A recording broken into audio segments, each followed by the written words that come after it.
시온 찬양대 그리고 앙상블 귀한 찬양 감사합니다. 늘 수고하는 EDL 찬양단의 수고도 치아를 드립니다. 지금 우리는 오시는 주님을 맞이하기 위한 기다림의 절기 강림절을 지나고 있습니다. 지난 한 주간 어떤 기다림의 시간을 보내셨는지요? 한 주간을 보내고 다시 새로운 한 주간을 시작하는 오늘, 강단에 놓인 두 개의 초에 불이 밝혀졌습니다. 빛으로 오시는 주님께서 점점 더 가까이 오시는 증거입니다. 밝아지는 촛불처럼 우리들의 기다림도 더 간절해지고, 그래서 사모함과 설렘도 아울러 자라갈 수 있는 절기를 보내시기를 바랍니다. 대강절 둘째 주일인 오늘, 고린도 교회에 보낸 사도 바울의 첫 번째 편지에서 우리에게 주시는 하나님의 말씀을 받습니다.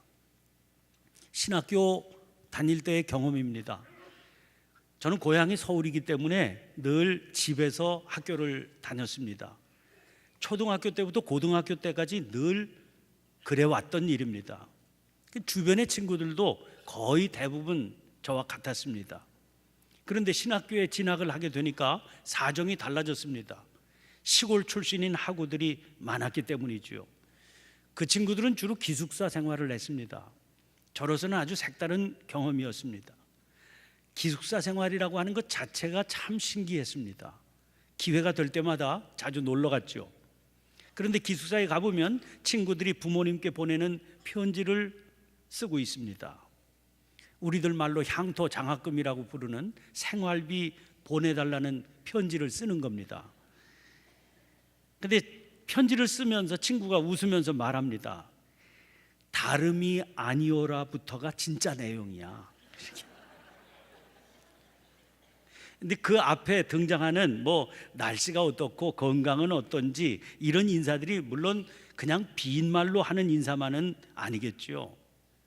그러나 어떻게 보면 다름이 아니오라 이렇게 시작되는 본론을 부드럽게 연결하기 위한 그런 안부이기도 하다 하는 겁니다. 이 편지의 서두인 1절부터 3절까지 말씀도 전형적인 편지의 안부입니다. 그러니까 그 안부의 내용이 맞춰지고 다시 시작되는 부분부터가 정작 보내고 싶어 하는 편지의 내용, 즉 다름이 아니오라에 해당되는 부분이라고 하는 의미입니다. 오늘 본문 말씀이 바로 그 부분입니다. 그런 의미에서 오늘 본문이 시작되는 4절이 대단히 중요합니다. 보세요. 그리스도 예수 안에서 너희에게 주신 하나님의 은혜로 말미암아 내가 너희를 위하여 항상 하나님께 감사하노니. 공동번역으로는 이 구절이 이렇게 되어 있습니다. 그리스도 예수를 통해서 여러분이 받은 하나님의 은총을 생각하면서 나는 언제나 하나님께 감사를 드리고 있습니다. 바울 사도는 고린도 교인들이 예수 그리스도를 통해서 받은 하나님의 은총 때문에 언제나 자기는 하나님께 감사드리고 있다 그랬습니다. 그런데 이어지는 5절부터 7절 말씀이 이렇습니다.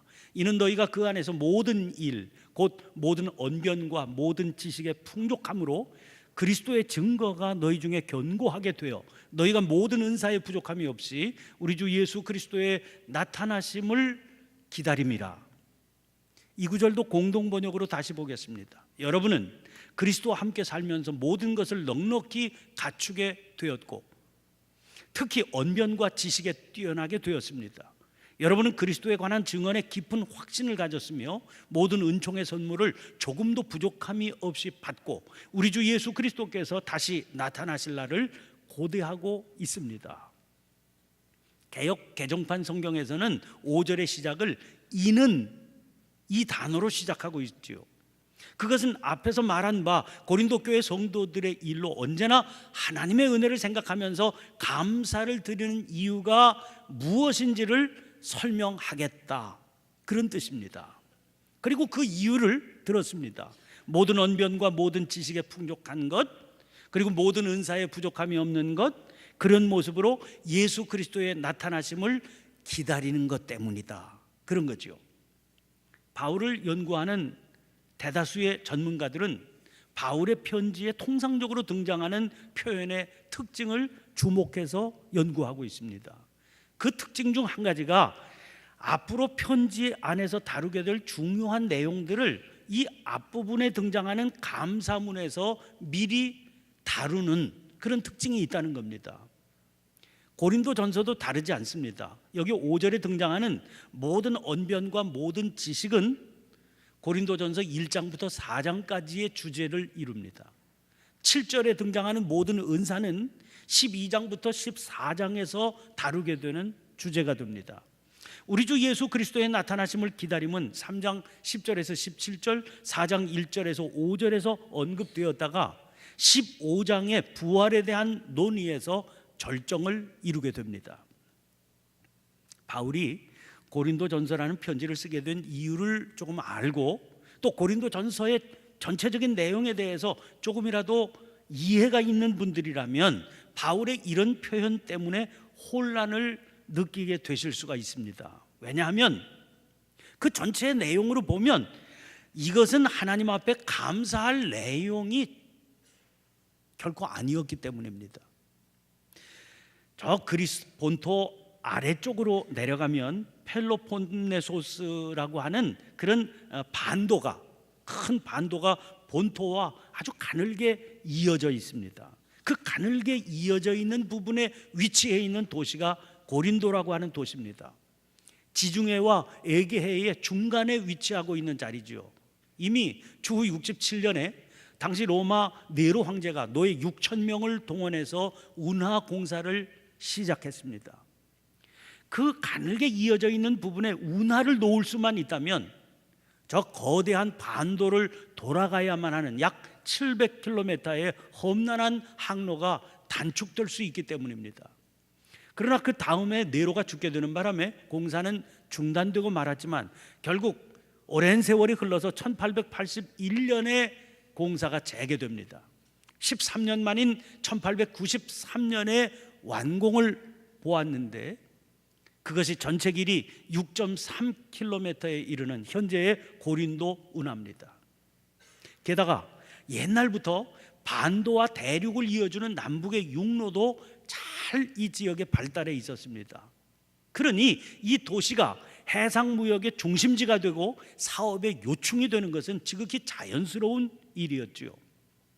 여러분, 이런 도시에 나타나는 일반적인 현상이 뭐겠습니까? 수많은 이주민들의 유입으로 인한 문화 개방성 그리고 극도의 사치한 생활이지요. 기둥 하나만 세워도 아주 화려한 디자인을 새겨 넣었습니다. 그렇게 만들어 세운 기둥을 우리는 코린트식이라고 부릅니다. 이러한 사치함에 늘 따르게 되는 것이 방탕함, 부도덕함 그리고 타락한 생활이죠. 그래서 당시에 고린도인처럼 산다 하는 말은 방탕한 생활을 한다 하는 말과 같은 의미의 말이었습니다. 누구를 불러서 고린도 소녀다 이렇게 부르면 그것은 매춘부라고 하는 말이었습니다. 이 정도로 성적인 타락과 부도덕함으로 오염된 도시였습니다. 사도행전 18장을 보면 이런 도시에 바울이 들어가서 거의 1년 반 동안이나 머무르면서 복음을 전해서 그 도시에 교회를 세웁니다. 그러나 복음을 받아들여서 교인이 되었다고 그래서 그것이 곧 결점이 없는 도덕적인 인간이 된다고 하는 의미는 아닙니다. 혹은 그 사람이 교인이 됐다고 해서 곧 성숙한 믿음의 삶을 사는 그리스도인이 되는 것도 아니었습니다. 고린도 교회의 경우에는 변화되지 못한 교인들을 통해서 오히려 교회 안으로 세상이 들어오고 말았습니다. 교회는 세상과 구별이 안 되는 그런 집단으로 변해버리고 말았던 거죠. 고린도를 떠나 에베소에 머물러 살던 사도 바울의 귀에 고린도 교회의 딱한 형편이 들려왔습니다. 자기가 그토록 정성을 기울여서 개척해서 세운 교회에 자기가 세운 성도들이 자기들이 각각 좋아하는 지도자를 따라 파당을 이루는가 하면 성도들끼리 서로 다투다가 급기야는 세상 법정에 이 문제를 끌고 가서 소송하는 일까지 일어났습니다. 성적인 문란함으로 참남한 일들이 벌어지기도 했습니다.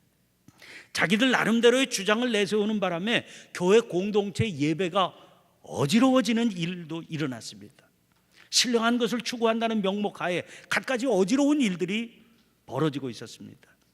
고린도전서는 이 모든 잘못된 일들에 대해서 사도 바울이 목회적인 지침을 전하기 위해서 기록된 편지였습니다. 그가 보기에는 이 모든 밑바탕에는 자기들이 잘난 지혜를 내세우고 그것을 그럴듯한 언변을 앞세워서 고집하는 교만이 있었던 겁니다. 여러분, 이쯤 설명을 들으시면 오늘 본문에 등장하는 모든 언변과 모든 지식의 풍족함으로 이 말을 들으며 좀 헷갈리시게 될 겁니다. 왜냐하면 사실 고린도전서에서 이 말은 결코 좋은 의미를 담고 있는 말이 아니었기 때문입니다. 고린도 교회를 향해서 그래서 사도 바울은 이렇게 외칩니다. 1장 21절입니다. 하나님의 지혜에 있어서는 이 세상이 자기 지혜로 하나님을 알지 못하므로 하나님께서 전도에 미련한 것으로 믿는 자들을 구원하시기를 기뻐하셨도다. 7절에 등장하고 있는 모든 은사에 부족함이 없다는 말도 그와 비슷한 맥락으로 받게 됩니다. 이 편지 12장부터 14장까지가 성령의 은사에 관한 내용입니다. 당시 고린도 교회는 자기가 성령의 은사를 받았다 그렇게 주장하는 이들이 많았습니다. 그 은사를 통해서 사람들이 깜짝 놀랄 신령한 역사들이 많이 나타나기도 했습니다. 바울 사도는 그런 신령한 은사에 대해서 거부하는 입장을 가진 분은 아니었습니다. 자기 스스로도 그런 신령한 체험을 많이 했던 분이었기 때문이죠. 그러므로 이렇게 말합니다. 12장 1절입니다. 형제들아, 신령한 것에 대하여 나는 너희가 알지 못하기를 원하지 아니하노니. 그러면서 성령께서 주시는 은사를 통해서 나타나는 여러 가지 역사들이 있음을 설명해 주고 있습니다. 그런데 고린도 교회에서 특히 문제가 되었던 은사는 방언의 은사였습니다. 지금 제가 특히 문제가 되었던 은사라고 말씀드린 것은 이유가 있습니다. 여기서 바울이 말하고 있는 방언이란 성령에 사로잡힌 사람이 알아들을 수 없는 언어를 말하는 걸 의미합니다. 14장 2절입니다. 방언을 말하는 자는 사람에게 하지 아니하고 하나님께 하나니 이는 알아듣는 자가 없고 영으로 비밀을 말함이라. 사도 바울은 이 은사도 무시하거나 부인하지 않았습니다. 자기 스스로도 방언의 은사를 받아서 방언으로 말하는 사람이었기 때문입니다. 14장 18절입니다. 내가 너희 모든 사람보다 방언을 더 말함으로 하나님께 감사하노라. 또 14장 5절 말씀도 보세요. 나는 너희가 다 방언 말하기를 원하나 특별히 예언하기를 원하노라. 또 14장 39절입니다. 그런즉 내 형제들아 예언하기를 사모하며 방언 말하기를 금하지 말라. 그런데 무엇이 또 왜 문제가 되겠습니까? 은사를 받은 자들이 자기들이 받은 은사를 자랑스럽게 내세워서 그걸 자랑하다 보니까 공동체 안에 다른 지체들을 무시하거나 얕잡아 보게 되는 것이 문제입니다. 자기는 이런 은사를 받았는데 너는 그런 은사 못 받았지, 믿음이 형편없구나, 이런 식으로 대하는 게 문제라는 거죠. 은사는 받았지만 사랑이 없고 교만한 게 문제였다는 겁니다. 그래서 사도 바울은 이 은사의 문제를 12장부터 다루면서 14장까지 다루어 내려가는데 중간에 13장에서 여러분들이 잘 아는 저 유명한 사랑의 노래를 전하고 있는 겁니다. 여러분, 그 고린도전서 13장이 어떻게 시작되고 있는지 아시지요? 13장 1절입니다. 내가 사람의 방언과 천사의 말을 할지라도 사랑이 없으면 소리나는 구리와 울리는 꽹과리가 되고. 눈치채셨죠? 사람의 방언과 천사의 말을 한다고 그래도 사랑이 없으면 그건 아무 소용이 없는 일이다 하는 말입니다. 또 문제가 되는 것은 자기의 은사를 자랑 삼아 행사하려고 교회의 공중 예배를 어지럽히는 게 문제였습니다. 방언은 어차피 사람이 알아듣지 못하는 언어입니다. 그런데 공중예배 석상에서 자기가 받은 방언으로 소리를 내어서 외친다고 생각해 보세요. 다른 사람들은 의미도 모르는 채 그저 알아듣지 못하는 의미 없는 소리로만 들을 수 있을 겁니다. 그런 알아듣지 못하는 소리가 난무하는 예배가 어떻게 정상적이고 질서 있는 예배가 될 수 있겠습니까? 그러니까 뭘 할 수 있습니까? 오늘 본문 7절에 너희가 모든 은사의 부족함이 없이라고 하는 말은 당시 고린도 교회 입장에서는 이게 칭찬으로만 받을 수 없는 내용이었다 하는 겁니다. 오히려 모든 은사의 부족함이 없는 바람에 교회 안에 문제가 발생한 상황이었기 때문이죠. 그러므로 모든 은사의 부족함이 없다는 것은 고린도 교회 성도들의 미성숙함이 드러나게 되는 계기가 되고 있는 겁니다. 자, 또 7절 마지막 부분에서 우리 주 예수 그리스도의 나타나심을 기다린다는 말씀은 또 어떻습니까? 이건 참 역설적인 말이라 고린도 교회 어떤 사람들에게는 감사함의 제목이 아니라 책망처럼 들릴 수도 있는 말이었습니다. 왜냐하면 고린도 교회 성도들 중에서 어떤 일부의 사람들은 주님의 부활을 노골적으로 의심하는 사람들이 있었기 때문이지요. 그들 때문에 바울 사도는 이 편지 15장 전체에서 부활에 관한 증거를 가르쳤어야 됐습니다. 15장에서 사도 바울은 부활의 생생한 증인들에 대해서 증거하고 있습니다. 그 중에는 게바와 12제자가 있었습니다. 심지어는 500여 형제에게 일시에 보이신 적도 있는데 그 중에 지금까지 대다수는 살아있다고 그랬습니다. 그리고 무엇보다 이 편지를 쓰고 있는 사도 바울 자신이 부활의 생생한 증인이라고 주장했습니다. 사도 바울은 단순히 부활의 사실을 증거하는 데 그치지 않습니다. 도대체 이게 왜 그토록 중요한지를 알리려고 노력합니다. 주님의 부활은 죽은 자가 다시 살아난다는 사실의 증거가 되기 때문에 중요하다는 겁니다. 그런 의미에서 다시 사신 그리스도는 잠자는 자들의 첫 열매가 되신 겁니다. 아담 안에서 모든 사람이 죽은 것 같이 그리스도 안에서 모든 사람이 삶을 얻게 되리라는 거죠. 이것은 믿음으로 살아가는 우리의 삶이 결코 헛되지 않으리라는 확실한 증거가 됩니다. 15장 42절부터 44절의 말씀입니다. 죽은 자의 부활도 그와 같으니 썩을 것으로 심고 썩지 아니할 것으로 다시 살아나며 욕된 것으로 심고 영광스러운 것으로 다시 살아나며 약한 것으로 심고 강한 것으로 다시 살아나며 육의 몸으로 심고 신령한 몸으로 다시 살아나나니 육의 몸이 있은즉 또 영의 몸도 있느니라. 이어지는 49절 말씀도 보세요. 우리가 흙에 속한 자의 형상을 입은 것 같이 또한 하늘에 속한 이의 형상을 입으리라. 이 믿음 때문에 바울 사도는 담대하게 권면하고 있습니다. 15장 57절 58절입니다. 우리 주 예수 그리스도로 말미암아 우리에게 승리를 주시는 하나님께 감사하노니 그러므로 내 사랑하는 형제들아 견실하며 흔들리지 말고 항상 주의 일에 더욱 힘쓰는 자들이 되라. 이는 너희 수고가 주 안에서 헛되지 않은 줄 알미라. 그런데 사랑하는 성도 여러분, 다시 말씀을 드리거니와 고린도 교회의 형편은 이런 믿음의 기준으로 볼 때 엉망이었습니다. 이게 중요합니다. 그들이 자기들의 모든 언변과 모든 지식에 풍족하다고 자랑하는 것은 결코 그리스도의 증거가 그들 중에 견고하게 되는 일에 도움이 되기는커녕 장애 요소였을 뿐입니다. 모든 은사에 부족함이 없다는 그들의 자랑은 우리 주 예수 그리스도의 나타나심을 기다리는 삶에 역행하는 열매만 맺고 있었던 겁니다. 오늘 하나님께서 주시는 본문 말씀을 이런 이해를 가지고 다시 한번 보시기를 바랍니다. 이번에 새번역 성경으로 읽어보겠습니다. 먼저 4절부터 7절까지 말씀입니다. 나는 여러분이 그리스도 예수 안에서 받은 하나님의 은혜를 생각하고 여러분의 일로 언제나 하나님께 감사를 드립니다. 여러분은 그리스도 안에서 모든 면에 풍족하게 되었습니다. 곧 온갖 언변과 온갖 지식이 늘었습니다. 그리스도에 관한 증언이 여러분 가운데서 이렇게도 튼튼하게 자리 잡았습니다. 그리하여 여러분은 어떠한 은사에도 부족한 것이 없으며 우리 주 예수 그리스도의 나타나심을 기다리고 있습니다. 엄청나고 대단하지 않습니까? 도대체 아무 근거도 없어 보이는 사도 바울의 이 확신은 어디에서 비롯된 것일까요?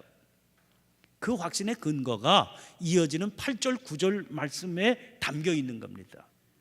여러분, 이 부분도 제가 새번역 성경으로 읽어드리겠습니다. 우리 주 예수 그리스도께서 나타나실 날에 여러분이 흠잡을 데 없는 사람으로 설 수 있도록 주님께서 여러분을 끝까지 튼튼히 세워 주실 것입니다. 하나님은 신실하신 분이십니다. 하나님께서는 여러분을 부르셔서 그 아들 우리 주 예수 그리스도와 친교를 가지게 하여 주셨습니다. 다시 보세요. 주님께서 여러분을 끝까지 튼튼히 세워 주실 것입니다. 하나님은 신실하신 분이십니다. 우리가 읽고 있는 개역 개정판 성경은 이렇게 되어 있죠. 주께서 너희를 우리 주 예수 그리스도의 날에 책망할 것이 없는 자로 끝까지 견고하게 하시리라. 너희를 불러 그의 아들 예수 그리스도 우리 주와 더불어 교제하게 하시는 하나님은 미쁘시도다. 하나님은 미쁘시도다. 하나님은 미쁘시도다. 인간의 역사는 하나님 앞에 끊임없는 배신을 저지르는 점철된 범죄의 역사였습니다. 아기 예수님께서 오신 첫 성탄을 요한 사도는 이렇게 묘사했습니다. 요한복음 1장 9절부터 11절입니다. 참 빛 곧 세상에 와서 각 사람에게 비추는 빛이 있었나니 그가 세상에 계셨으며 세상은 그로 말미암아 지은 바 되었을 때 세상이 그를 알지 못하였고 자기 땅에 오매 자기 백성이 영접하지 아니하였으나. 분명히 아시기 바랍니다. 아기 예수님께서 이 세상에 오신 것은 이 세상이, 그리고 이 세상의 사람들이 당신을 기다리고 당신을 영접해주는 상황이었기 때문에 오신 것이 아닙니다.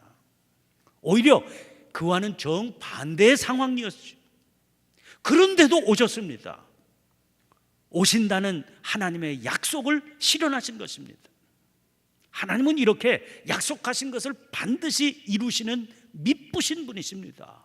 그러므로 당신이 정한 시간이 되자 그 미쁘심을 따라 이 땅에 오신 겁니다. 하나님과의 약속을 헌신짝처럼 내팽개쳐버리는 우리의 모습과 관계없이 당신이 하신 약속을 반드시 지키십니다. 그런데 이어지는 요한복음 1장 12절 말씀 보세요. 영접하는 자, 곧 그 이름을 믿는 자들에게는 하나님의 자녀가 되는 권세를 주셨으니. 세상 사람들이 다 그렇게 흘러간다 할지라도 약속을 지키시는 미쁘신 하나님을 믿고 이루어 주실 그날을 기다리며 사는 사람들 얘기입니다. 그 기다림 안고 살다가 오시는 주님을 영접하는 사람만은 약속의 성취를 경험할 수 있게 되는 겁니다. 이것이 바로 하나님의 자녀가 되는 권세입니다. 그렇다면 미쁘신 하나님의 또 다른 약속 기억하시나요?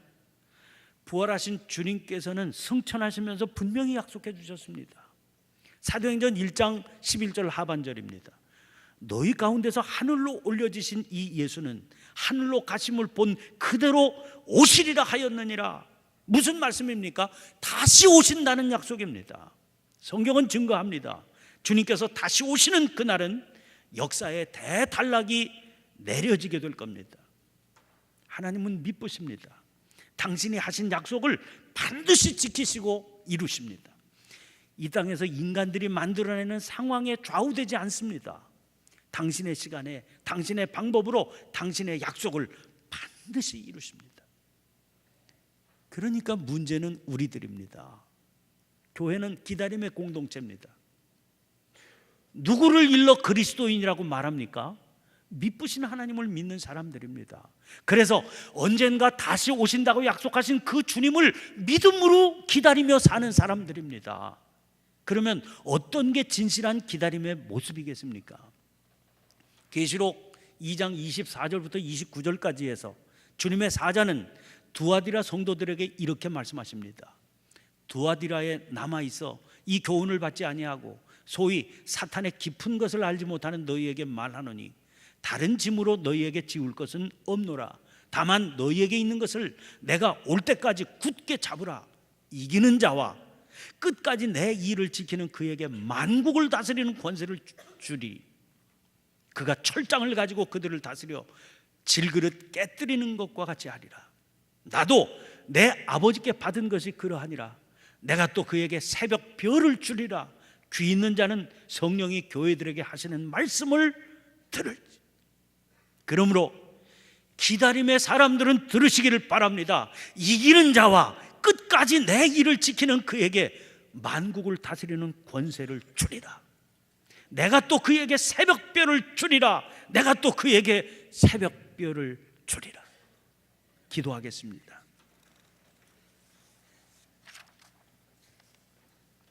기다림의 절기를 지나고 있는 저희들에게 미쁘신 하나님을 알게 하시고 무엇을 기다리는 기다림이어야 하는지를 일깨워 주시니 감사합니다. 바른 기다림의 믿음으로 무장하여 오시는 주님을 영접할 수 있는 저희가 되게 하여 주시옵소서. 저희들의 기다리는 믿음이 낙심하여 주저앉으려는 사람들에게 의의 소망을 주는 기다림이 되게 하시고, 방탕함에 자신을 맡기며 살아가는 이들을 돌이킬 수 있는 기다림이 되게 해 주시옵소서. 그리하여 주님 오시는 성탄이 빛으로 돌이키는 시간이 되게 하시고 생명이 태어나는 시간이 되게 하여 주시옵소서. 미쁘신 하나님의 약속을 따라 주님의 시간에 이 땅에 다시 오셔서 역사에 대단하게 의의 승리를 선포하실 구원의 주님 예수님 이름으로 기도하옵나이다. 아멘. 아멘.